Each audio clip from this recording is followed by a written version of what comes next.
The C-SPAN networks bring you long-form public affairs programming from the nation's capital and are a public service of your television provider. C-SPAN, created by cable.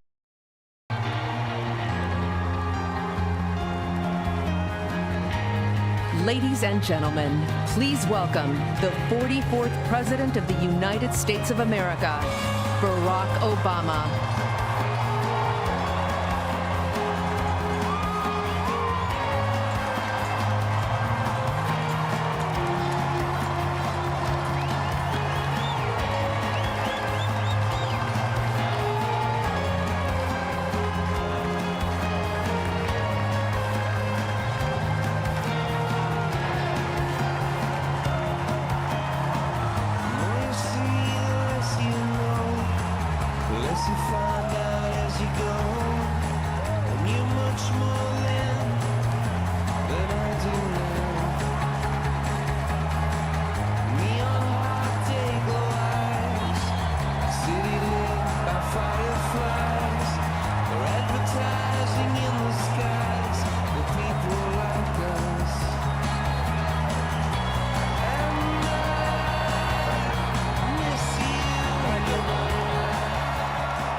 Thank you.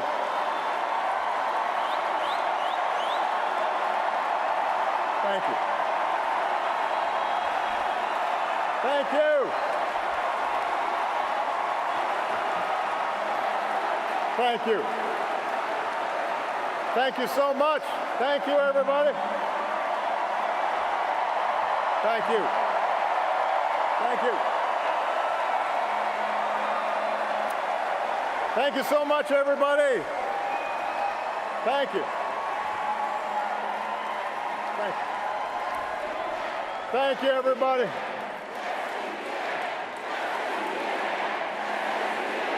Thank you. Thank you.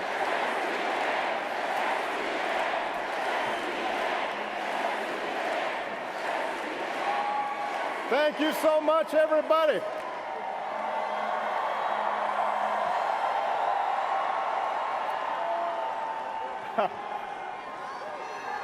I love you back.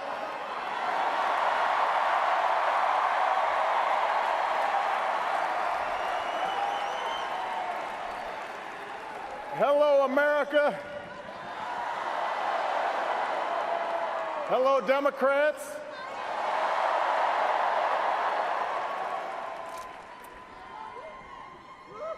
So, 12 years ago tonight, I addressed this convention for the very first time. You met my two little girls, Malia and Sasha, now two amazing young women who just fill me with pride. You fell for my brilliant wife and partner, Michelle,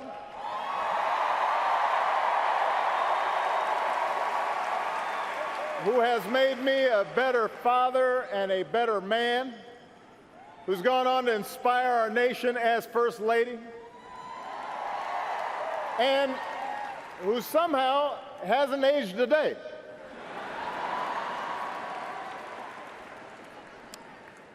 I know, the same cannot be said for me. My girls remind me all the time, wow, you've changed so much, Daddy.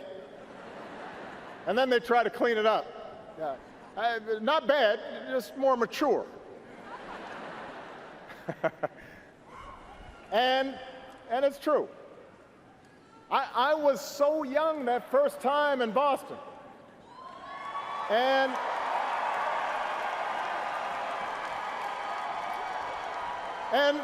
look, I'll admit it, maybe I was a little nervous addressing such a big crowd. But I was filled with faith. Faith in America. The generous, big-hearted, hopeful country that made my story, that made all of our stories possible. Now, lots happened over the years.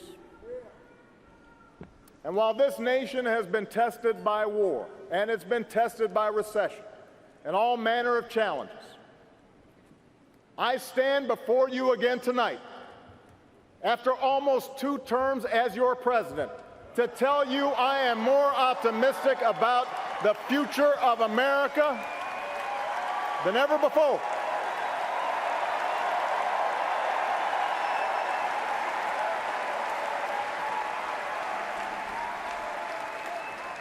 How could I not be, after all that we've achieved together? After the worst recession in 80 years, we fought our way back. We've seen deficits come down, 401ks recover, an auto industry set new records, unemployment reach 8-year lows, and our businesses create 15 million new jobs. After a century of trying, we declared that health care in America is not a privilege for a few, it is a right for everybody.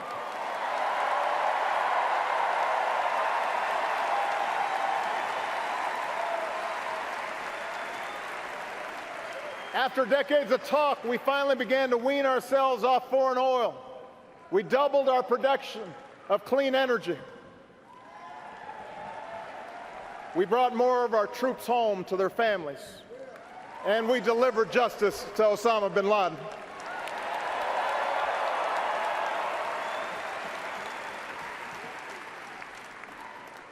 Through diplomacy, we shut down Iran's nuclear weapons program. We opened up a new chapter with the people of Cuba, brought nearly 200 nations together around a climate agreement that could save this planet for our children.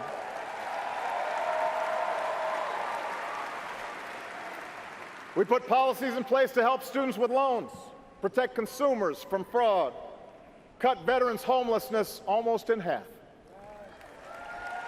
And through countless acts of quiet courage, America learned that love has no limits, and marriage equality is now a reality across the land.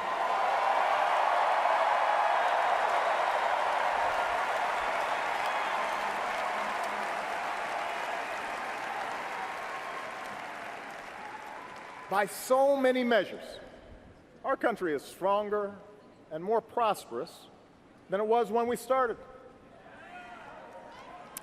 And through every victory and every setback, I've insisted that change is never easy and never quick, that we wouldn't meet all of our challenges in one term or one presidency or even in one lifetime. So tonight I'm here to tell you that, yes, we've still got more work to do. More work to do for every American still in need of a good job or a raise, paid leave or a decent retirement, for every child who needs a sturdier ladder out of poverty or world-class education, for everyone who has not yet felt the progress of these past 7.5 years. We need to keep making our streets safer and our criminal justice system fair, our homeland more secure, our world more peaceful and sustainable for the next generation. We're not done perfecting our union or living up to our founding creed, that all of us are created equal. All of us are free in the eyes of God.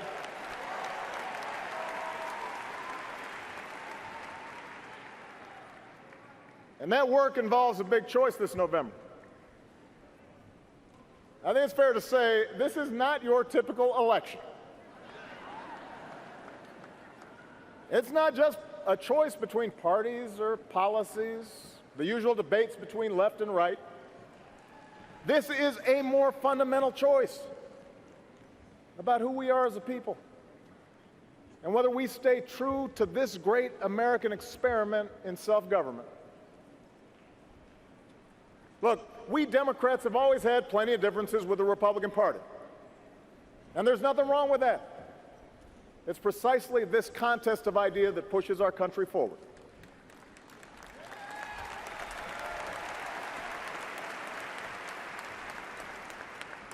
But what we heard in Cleveland last week wasn't particularly Republican, and it sure wasn't conservative. What we heard was a deeply pessimistic vision of a country where we turn against each other and turn away from the rest of the world.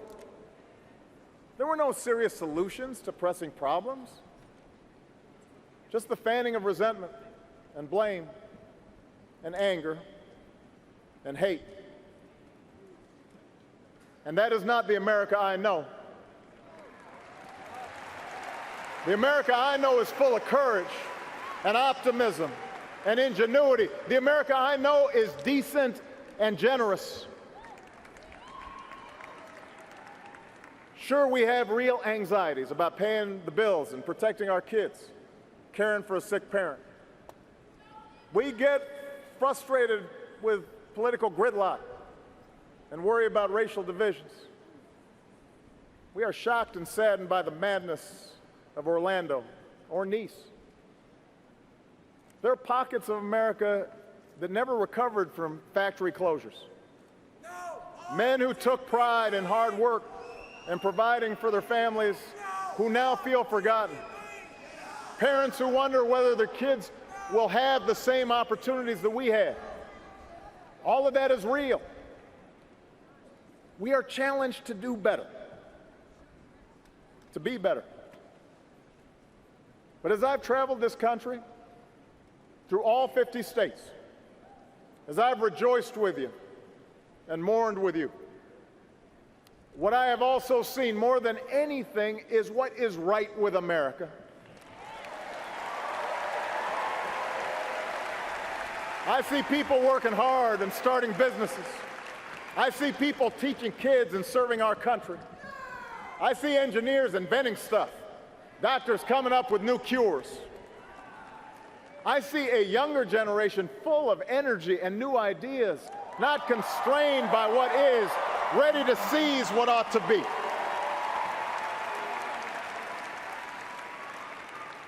And most of all, I see Americans of every party, every background, every faith, who believe that we are stronger together. Black, white, Latino, Asian, Native American, young, old, gay, straight, men, women, folks with disabilities, all pledging allegiance under the same proud flag to this big, bold country that we love. That's what I see. That's the America I know.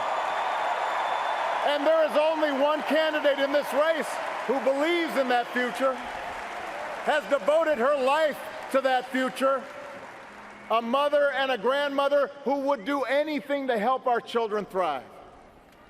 A leader with real plans to break down barriers and blast through glass ceilings and widen the circle of opportunity to every single American, the next president of the United States, Hillary Clinton.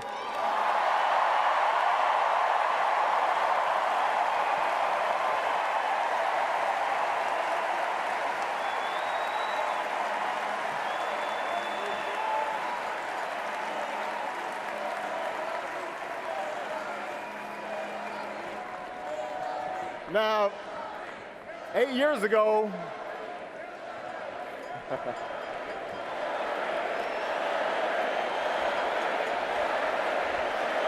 that's right. Let me tell you, 8 years ago, you may remember Hillary and I were rivals for the Democratic nomination.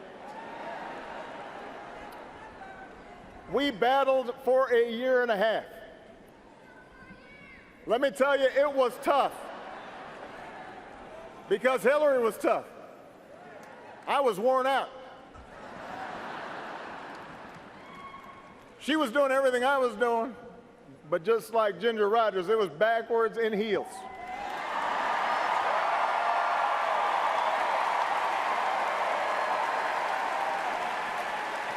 And every time I thought I might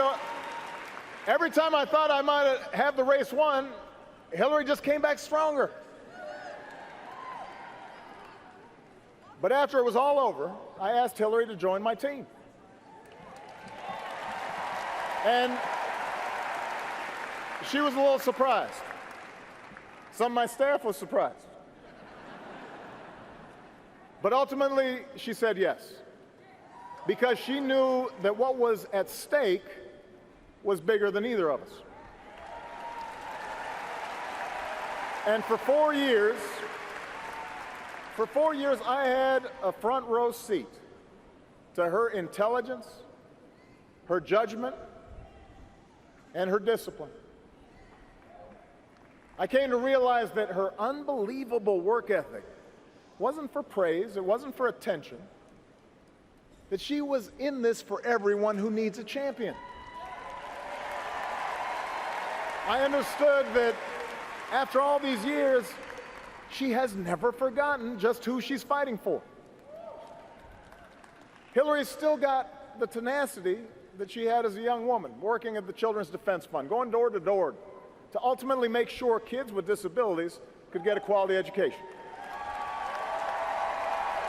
She's still got the heart she showed as our First Lady, working with Congress to help push through a children's health insurance program that to this day protects millions of kids. She's still seared with the memory of every American she met who lost loved ones on 9/11, which is why, as a senator from New York, she fought so hard for funding to help first responders, to help the city rebuild. Why, as Secretary of State, she sat with me in the Situation Room and forcefully argued in favor of the mission that took out bin Laden.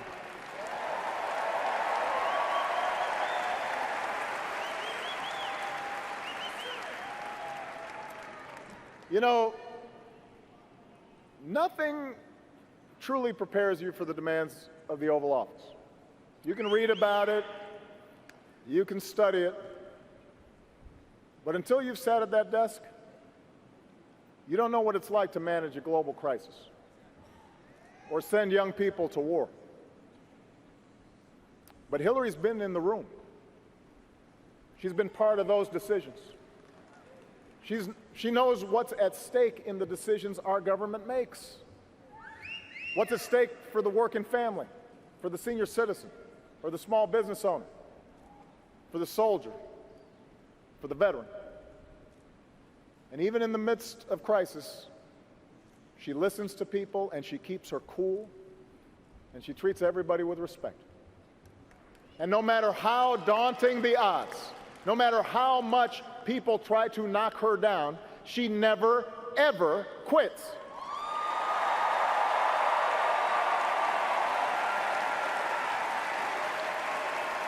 That is the Hillary I know. That's the Hillary I've come to admire.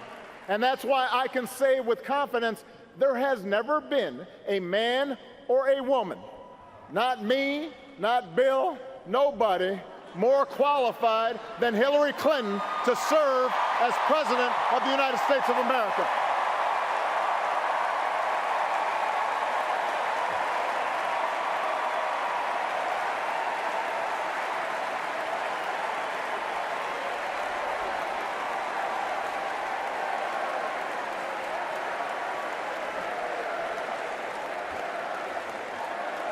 I hope you don't mind, Bill, but I was just telling the truth, man. And by the way, in case you're wondering about her judgment, take a look at her choice of running mate. Tim Kaine is as good a man, as humble and as committed a public servant as anybody that I know. I know his family. I love Ann. I love their kids. He will be a great vice president. He will make Hillary a better president, just like my dear friend and brother Joe Biden has made me a better president.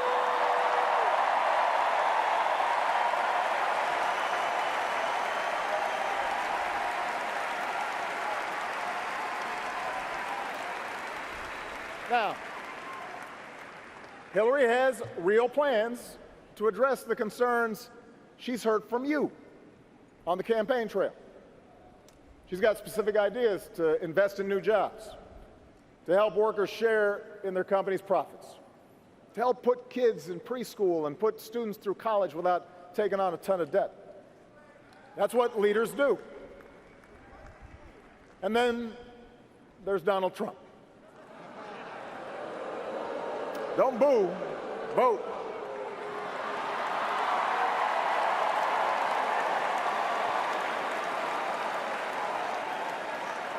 Yeah, the Donald is not really a plans guy. He's not really a facts guy either. He calls himself a business guy, which is true, but I have to say I know plenty of businessmen and women who've achieved remarkable success without leaving a trail of lawsuits and unpaid workers and people feeling like they got cheated.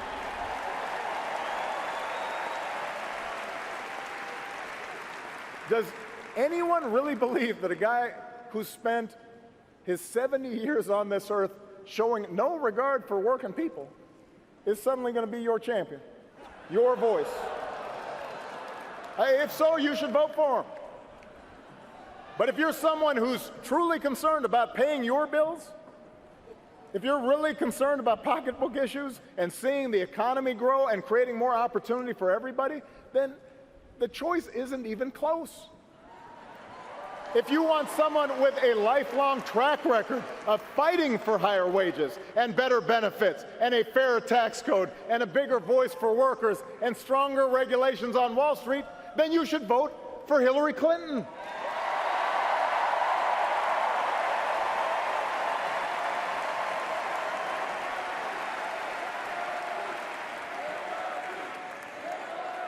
And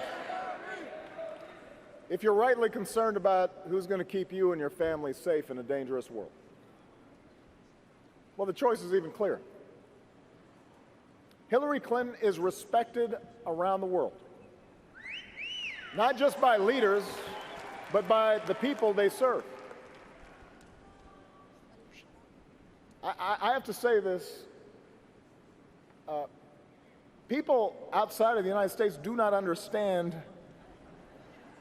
what's going on in this election. They really don't.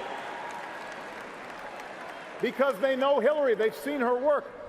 She's worked closely with our intelligence teams, our diplomats, our military. She has the judgment and the experience and the temperament to meet the threat from terrorism. It's not new to her.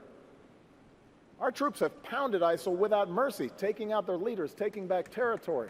And I know Hillary won't relent until ISIL is destroyed. She will finish the job. And she will do it without resorting to torture or banning entire religions from entering our country. She is fit and she is ready to be the next commander-in-chief.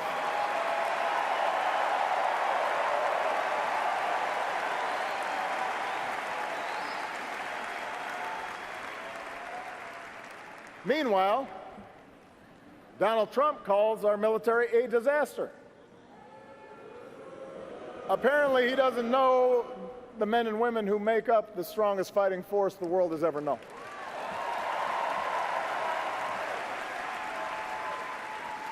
He suggests America is weak.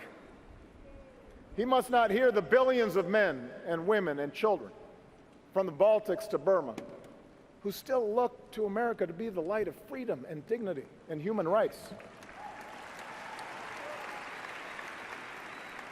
He cozies up to Putin, praises Saddam Hussein, tells our NATO allies that stood by our side after 9/11 that they have to pay up if they want our protection.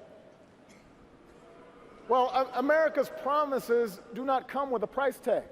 We meet our commitments. We bear our burdens. That's one of the reasons why almost every country on earth sees America as stronger and more respected today than they did 8 years ago when I took office.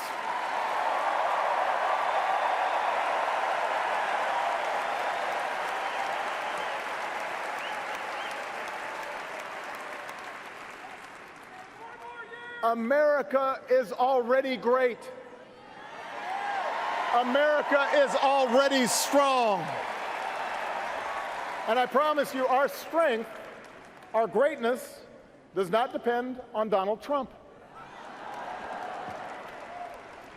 In fact, it doesn't depend on any one person.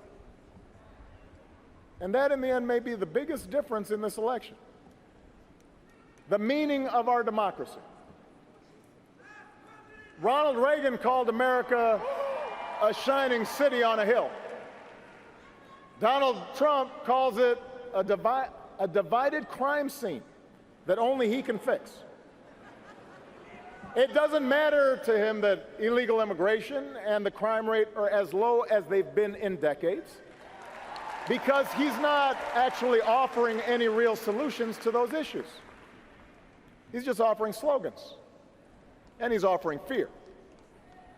He's betting that if he scares enough people, he might score just enough votes to win this election. And that's another bet that Donald Trump will lose. And the reason he'll lose it is because he's selling the American people short. We're not a fragile people. We're not a frightful people. Our power doesn't come from some self-declared savior promising that he alone can restore order as long as we do things his way. We don't look to be ruled. Our power comes from those immortal declarations first put to paper right here in Philadelphia all those years ago.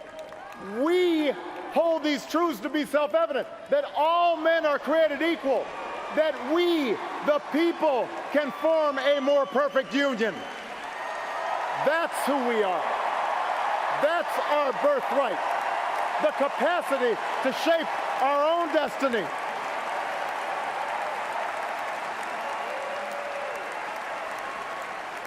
That's what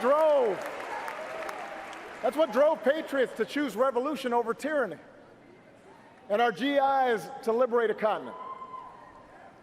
It's what gave women the courage to reach for the ballot, and marchers to cross a bridge in Selma, and workers to organize and fight for collective bargaining and better wages.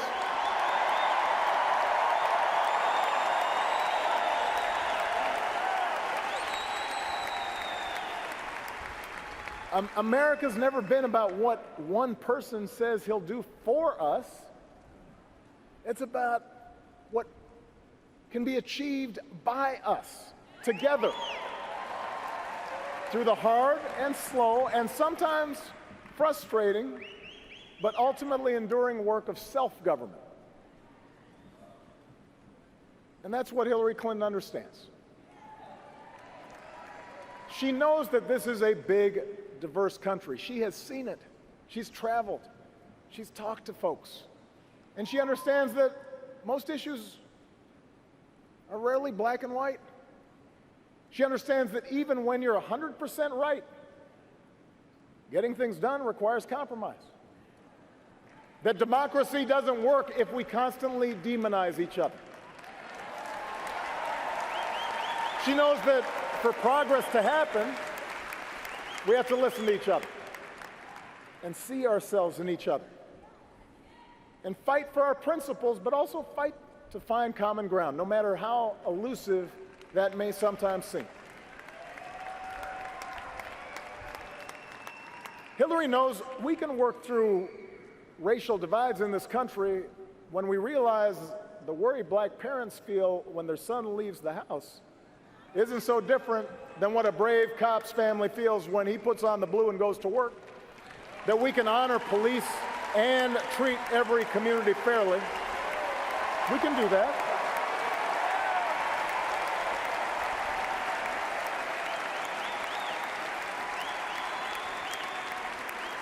And she knows that acknowledging problems that have festered for decades isn't making race relations worse. It's creating the possibility for people of goodwill to join and make things better.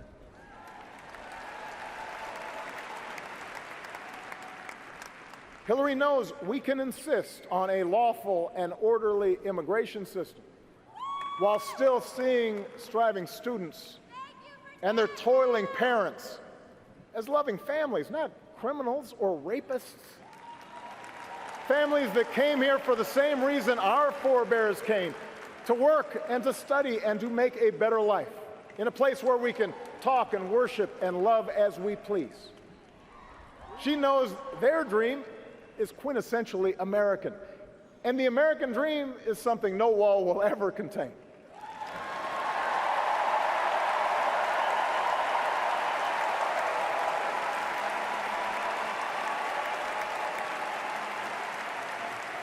These are the things that Hillary knows. It can be frustrating, this business of democracy. Trust me, I know. Hillary knows too. When the other side refuses to compromise, progress can stall. People are hurt by the inaction. Supporters can grow impatient and worry that you're not trying hard enough, that you've maybe sold out. But I promise you, when we keep at it, when we change enough minds, when we deliver enough votes, then progress does happen. And if you doubt that, just ask the 20 million more people who have health care today.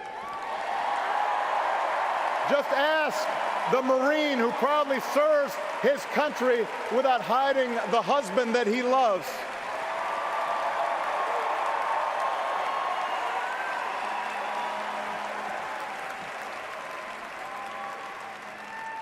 Democracy works, America, but we got to want it. Not just during an election year, but all the days in between.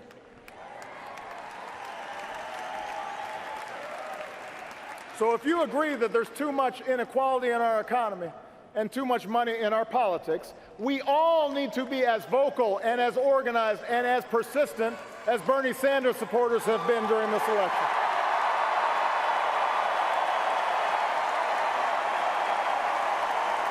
We all need to get out and vote for Democrats up and down the ticket, and then hold them accountable until they get the job done.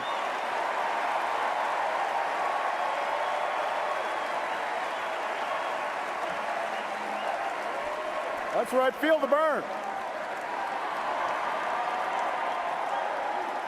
If you want more justice in the justice system, then we've all got to vote not just for a president, but for mayors and sheriffs and state's attorneys and state legislatures. That's where the criminal law is made. And we've got to work with police and protesters until laws and practices are changed. That's how democracy works. If you want to fight climate change, we've got to engage not only young people on college campuses, we've got to reach out to the coal miner who's worried about taking care of his family, the single mom worried about gas prices. If you want to protect our kids and our cops from gun violence, we've got to get the vast majority of Americans, including gun owners who agree on things like background checks, to be just as vocal and just as determined as the gun lobby that blocks change through every funeral that we hold. That is how change happens.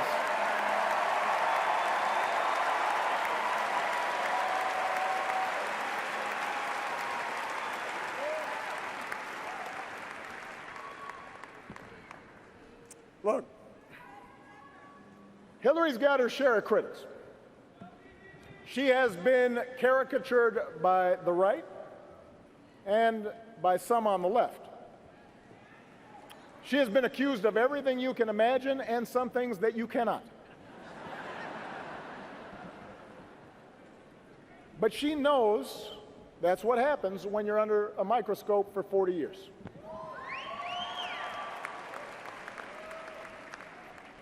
She knows that sometimes during those 40 years she's made mistakes, just like I have, just like we all do. That's what happens when we try. That's what happens when you're the kind of citizen Teddy Roosevelt once described. Not the timid souls who criticize from the sidelines, but someone who is actually in the arena, who strives valiantly, who errs, but who at the best knows in the end the triumph of high achievement. Hillary Clinton is that woman in the arena. She's been there for us, even if we haven't always noticed. And if you're serious about our democracy, you can't afford to stay home just because she might not align with you on every issue. You've got to get in the arena with her, because democracy isn't a spectator sport. America isn't about, yes, he will. It's about, yes, we can. And we're going to carry Hillary to victory this fall, because that's what the moment demands.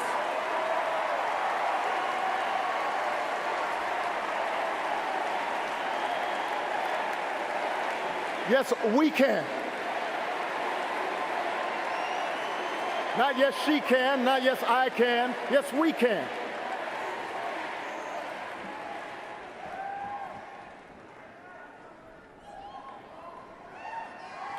You know,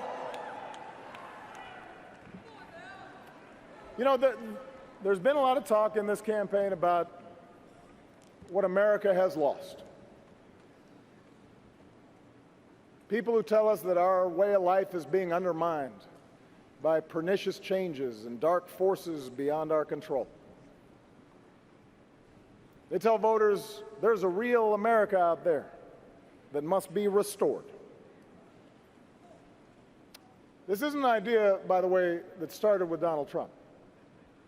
It's been peddled by politicians for a long time, probably from the start of our republic. And it's gotten me thinking about the story I told you 12 years ago tonight, about my Kansas grandparents and the things they taught me when I was growing up. See, my grandparents, they came from the heartland. Their ancestors began settling there about 200 years ago. I don't know if they had their birth certificates, but they were there. And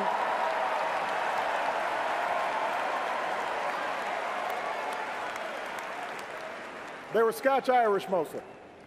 Farmers, teachers, ranch hands, pharmacists, oil rig workers. Hardy, small-town folk. Some were Democrats, but a lot of them, maybe even most of them, were Republicans. Party of Lincoln. And my grandparents explained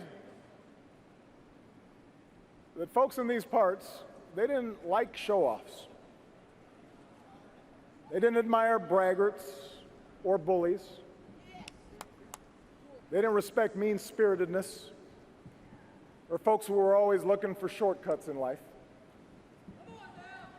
Instead, what they valued were traits like honesty and hard work, kindness, courtesy, humility, responsibility, helping each other out. That's what they believed in. True things, things that last, the things we try to teach our kids. And what my grandparents understood was that these values weren't limited to Kansas. They weren't limited to small towns. These values could travel to Hawaii. They could travel even to the other side of the world, where my mother would end up working to help poor women get a better life, trying to apply those values. My grandparents knew these values weren't reserved for one race. They could be passed down to a half Kenyan grandson or a half Asian granddaughter. In fact, they were the same values Michelle's parents, the descendants of slaves, taught their own kids living in a bungalow on the south side of Chicago. They knew these values were exactly what drew immigrants here. And they believed that the children of those immigrants were just as American as their own. Whether they wore a cowboy hat or a yarmulke, a baseball cap or a hijab,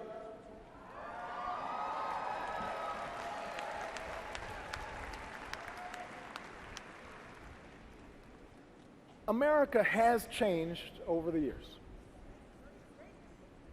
But these values that my grandparents taught me, they haven't gone anywhere. They're as strong as ever, still cherished by people of every party, every race, every faith. They live on in each of us. What makes us American, what makes us patriots, is what's in here. That's what matters. And that's why we can take the food and music and holidays and styles of other countries and blend it into something uniquely our own. That's why we can attract strivers and entrepreneurs from around the globe to build new factories and create new industries here. That's why our military can look the way it does. Every shade of humanity forged into common service. That's why anyone who threatens our values, whether fascists or communists or jihadists or homegrown demagogues, will always fail in the end.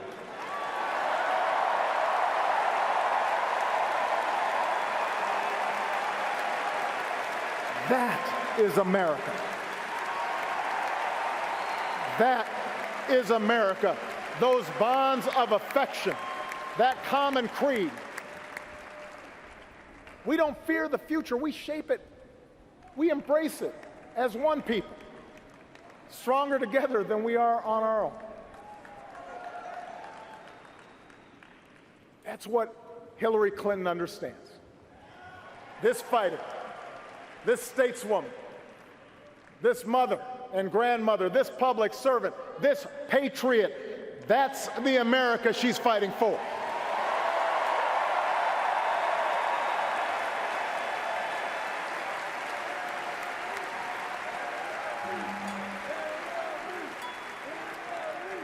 And that is why I have confidence, as I leave this stage tonight, that the Democratic Party is in good hands. My time in this office, it hasn't fixed everything. As much as we've done, there's still so much I want to do. But for all the tough lessons I've had to learn, for all the places where I've fallen short, I've told Hillary, and I'll tell you what's picked me back up every single time. It's been you, the American people. It's the letter I keep on my wall from a survivor in Ohio who twice almost lost everything to cancer, but urged me to keep fighting for health care reform, even when the battle seemed lost. Do not quit. It's the painting I keep in my private office, a big-eyed green owl with blue wings, made by a 7-year-old girl who was taken from us in Newtown, given to me by her parents so I wouldn't forget. A reminder of all the parents who have turned their grief into action. It's the small business owner in Colorado who cut most of his own salary so he wouldn't have to lay off any of his workers in the recession, because he said that wouldn't have been in the spirit of America. It's the conservative in Texas who said he disagreed with me on everything, but he appreciated that, like him, I try to be a good dad. It's the courage of the young soldier from Arizona who nearly died on the battlefield in Afghanistan, but who has learned to speak again and walk again. And earlier this year, stepped through the door of the Oval Office on his own power to salute and shake my hand. It is every American who believed we could change this country for the better. So many of you who'd never been involved in politics, who picked up phones and hit the streets and used the internet in amazing new ways that I didn't really understand, but made change happen. You are the best organizers on the planet, and I am so proud of all the change that you made possible.